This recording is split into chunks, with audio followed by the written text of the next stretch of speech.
In many instances, a person's freedom of expression often leads to heated exchanges online, or someone attacking another person, sometimes for no reason at all. We wanted to explore this dark side of social media and find out why that happens. We've learned the psychology behind a mean-spirited post has much deeper roots than someone simply having a bad day and taking it out on whoever comes within their fingertips.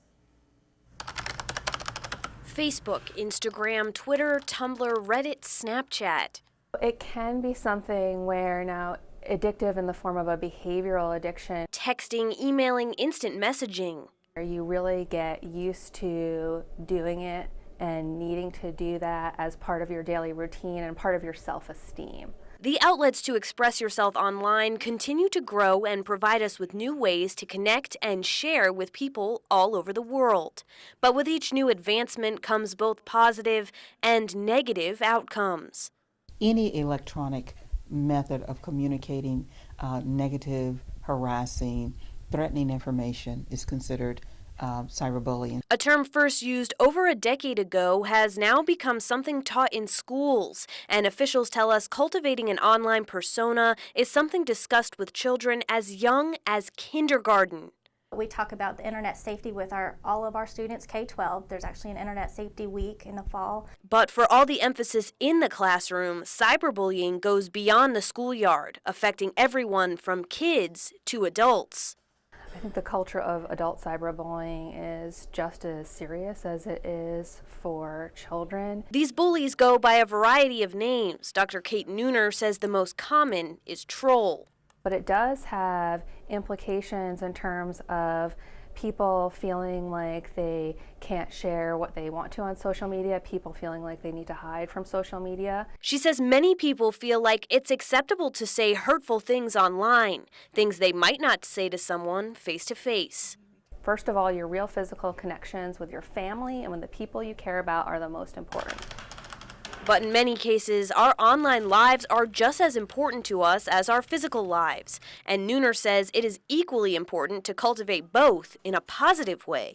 What you're putting out there is just as important, if not more in some ways, because if you say something to a friend and it's a comment that isn't great or maybe is a little mean, it goes away. If you post a negative comment through social media, people can read it for days and weeks. It's just always there. That's something Savannah Ivy knows all too well. Ivy is a student at UNCW, as well as a writer for an online publication called The Odyssey.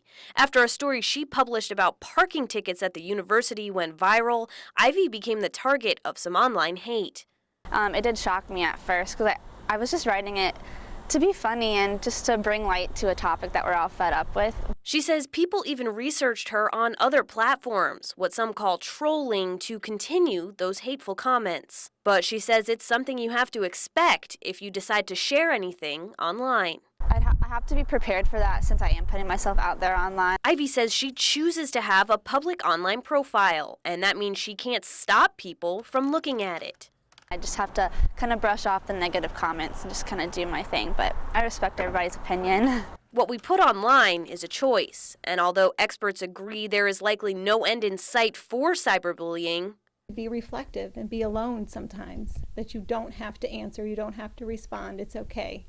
They say you can't stop what someone says, but you can control your own voice, which could help stop the cyberbully cycle.